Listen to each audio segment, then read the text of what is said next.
folks. Thanks for joining me today. Today, we're going to be painting on a real stone.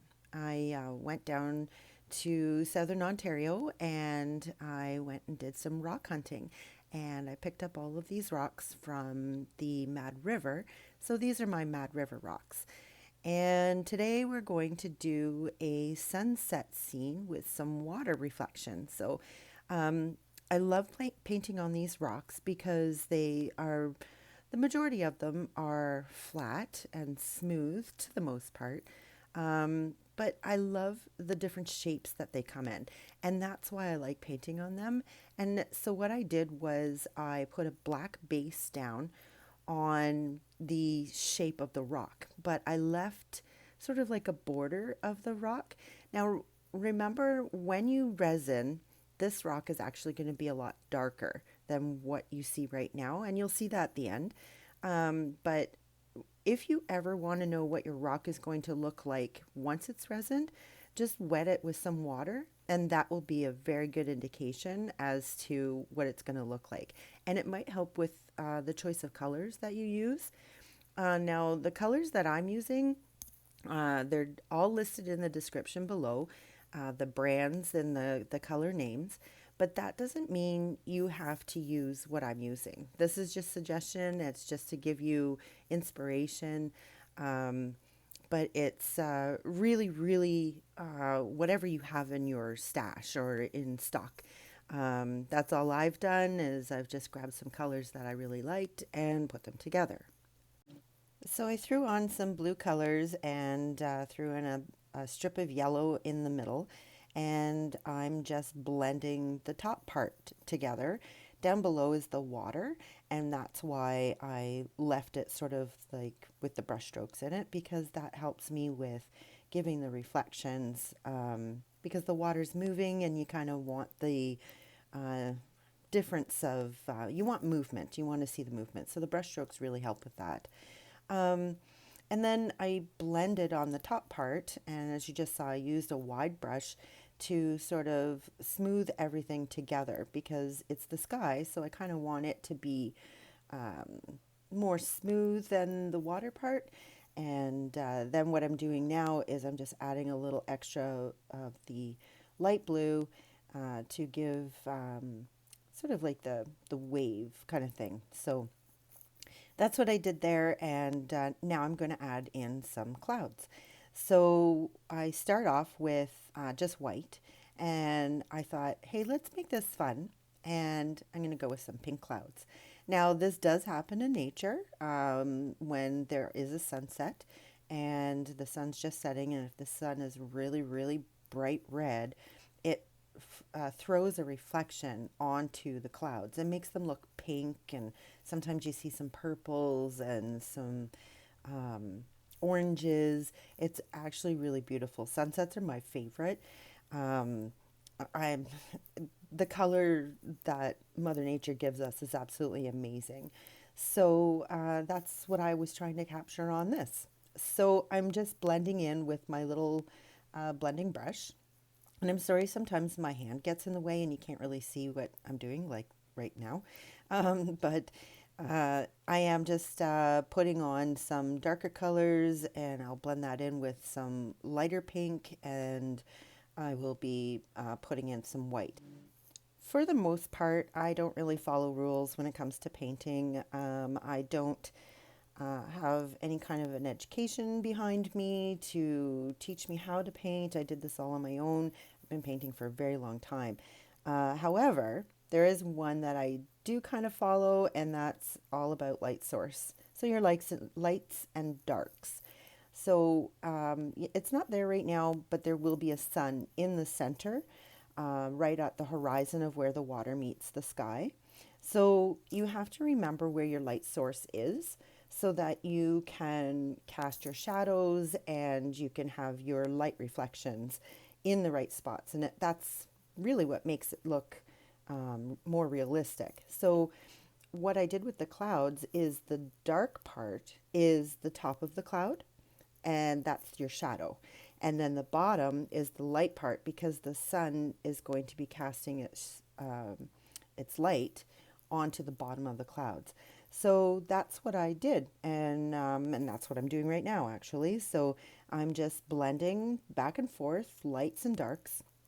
And if you don't like one particular part of the cloud, throw in some lights, throw in some darks. You can change it up as much as you want, as long as you continue to follow that one rule of where your light source is and that you have your shadows and your lights the same throughout whatever the subject matter is. So for me right now, I'm doing the clouds. So I know that the top of the clouds are going to be your shadow and the light of the clouds is going to be on the bottom because that's where the reflection of the sun is coming and hitting the clouds. So now I'm sort of trying to blend in where the sun is going to be. And then, of course, where the sun is, it's going to light up a little bit more than, say, the top of the sky, where the top of the rock is. And I'm just using my fine lining brush here to put in some really loose uh, stripes, I guess, to give the reflection of the sun and just to put it onto the water. And I don't load my brush. I put very little paint on it and I have very little pressure that I put on that. So now what I'm doing is I'm going to make the center of the sun, so the actual sun itself, I guess. And I'm just using my blending brush and I'm adding white, but because the yellow is still wet, it sort of blends a bit on the outside. So that's what I did to make the sun look a little bit better. More of the vocal point, I suppose. And now, after the sun's in place, it's like, I think I need some more clouds. So I go back to my pinks and I start adding in more clouds, make them a little bit more wispy, and yeah, I just keep blending away. Let me know if you like this video by giving me the thumbs up. And don't forget to subscribe. And make sure you ring that bell because you'll get a notification every time that I post something new. And make sure that you check out the description below and go to my Etsy shop. I'm going to be updating it a little bit later today. And I'm going to be putting in some new stuff. So I do have some things that I have painted that have not been filmed. So definitely worth to go check that out. And check out my Facebook page. It's also linked in the description below. I have other posts there as well that I have of the other things that I have painted. And yeah, definitely worth to go and check it out. So now I'm adding the reflection in the water of those pink clouds that I've done up. And I just put on some paint and then I use a dry brush and sort of smudge it around. I don't want it perfect because it's in the water and I want that movement to still be there. So now what I'm doing is I'm adding the dark reflections of the little waves that are in the water. I'm just using my fine lining brush and I take some black paint and I water it down ever so slightly so that I can drag the paint through a lot easier and a lot thinner. So as you can see, it just gives that different look and again, the essence of movement. I also put in, as you can see, the back or the horizon because I'm going to be adding some trees and reflections of those as well. And yeah, it's just to give the scenery that last bit of realistic kind of look, I guess. So where the water comes in and where the sun meets the horizon and the sky. So that's what I'm doing now. I'm just not being very careful. I'm just letting the paintbrush go where it wants to go and adding in sort of like little bloops and bumps so it gives the appearance of a hilly landscape. And now I'm just putting on some trees.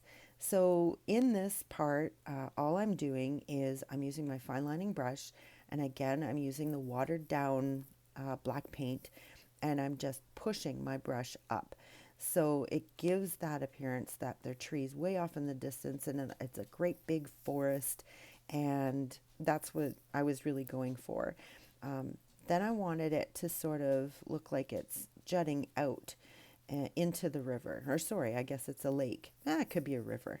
Um, so I want to make this so that you can see the water still behind it, or it gives the illusion that the water is behind this little inlet, I guess, or little jut of land that's sticking out.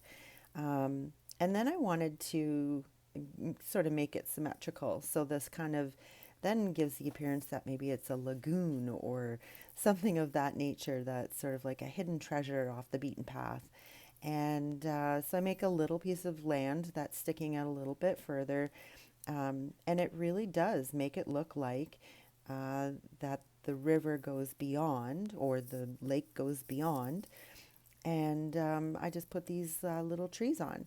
So remember that when you're doing anything that is near water, you've got to make sure that you put the reflection in. Now, it doesn't have to be perfect because it's in water and the water is moving. So just, I'll show you in a minute here. I'm just doing the same thing I did before, the watered down black paint. I'm just pushing up with my paintbrush to give like maybe just the tips of the trees, because it's in a silhouette, so you can't really see the details.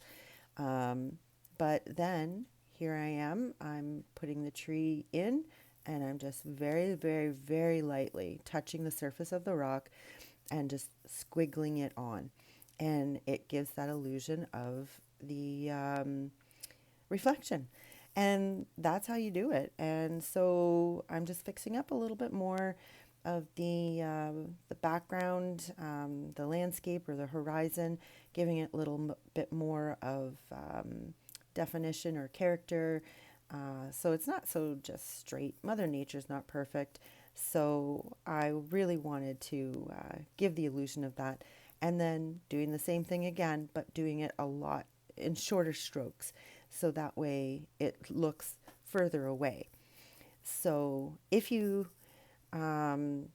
think about it, when you're looking at a scenery, anything that is way far away is really small and you don't see a lot of the details. But if you're looking at a tree that's up close, that's beside you, you can see all the details in that. So that's just basically what I'm doing. I'm giving depth to this painting by doing the detailed trees in the foreground and then putting these other trees in the background to give that illusion. Then once I'm all done, I clean it up by doing another sort of like a border, and I just use black paint and I paint it all the way around the same shape as what the rock was in. Now, a little tip on natural rocks that I have discovered: if your paint goes over your border and you want to remove it from the rock, I use nail polish remover. It dries really quickly, but it removes the paint from the actual stone. So give it a try. I just use a little Q-tip. I give it a quick rub, and it's gone. At least for the most part. Sometimes I miss places. But the resin, you've got to remember, once you've resined it, it really shows all of those little pieces of paint that are all over the rock that you don't want it to be there. So just do a quick cleanup with some nail polish remover. And on rocks, I find, like on natural stone, I find it works really, really well. Not so good on the pre-made stones that I also use. With those ones, what I end up using is just water for cleanup. So I just continue around the edge, give it that nice frame look, and follow the shape of the stone. And once you're done, it's finished. So there you have it, folks. Life is what you make it, so get creative.